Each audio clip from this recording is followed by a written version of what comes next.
یہ تب کی بات ہے جب میں بہت چھوٹا تھا، قریب 8 یا 9 سال کا، اور اس وقت ہم دہلی، جو کہ انڈیا کا ایک شہر ہے، میری فیملی کرائے میں رہا کرتی تھی۔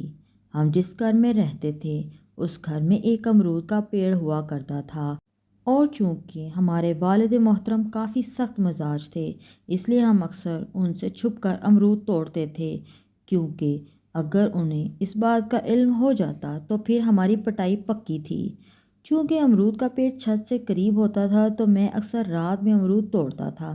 ایک بار کی بات ہے، لائٹ چلی گئی تو میں سوچا کہ اچھا موقع ہے، امرود پر ہاتھ صاف کیا جائے، مگر میں جیسے ہی پیڑ کے قریب پہنچا، مجھے کوئی سفید لباس پہنے کوئی امرود کی ڈالی زور زور سے ہلا رہا تھا، جیسے نیچے کوئی امرود گرنے کا منتظر ہو۔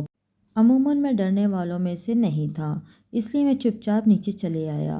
نیچے آنے کے بعد رات بھر میں مجھے بخار ہو گیا، اور ہر روز خواب میں ایک آدمی مجھے امرود کی ٹوکری دے رہا ہوتا۔ میں نے کسی سے ذکر نہیں کیا، بخار کبھی رہتا کبھی چلا جاتا۔ آپ کو ایک بات بتا دوں، ہمارے والد محترم عامل ہیں، ہمارے گھر میں بے شمار کتابیں ہیں ان چیزوں کو لے کر۔ خیر، میں نے خواب کا ذکر اپنی والدہ محترمہ سے کیا۔ پہلے تو وہ میرے خواب کو اتنی سنجیدگی سے نہیں لیا، مگر میری حالت دیکھنے کے بعد ابو کو ساری باتیں بتائیں۔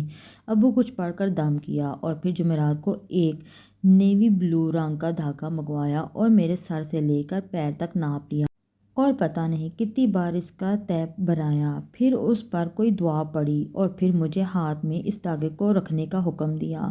وہ بھی ہاتھ بند کر کے، پھر میرا دوبارہ ناپ لیا تو دھاگا چھوٹا ہو گیا۔ ابو نے غصے میں پوچھے تو میں نے ڈر کر امرود والی بات بتا دی۔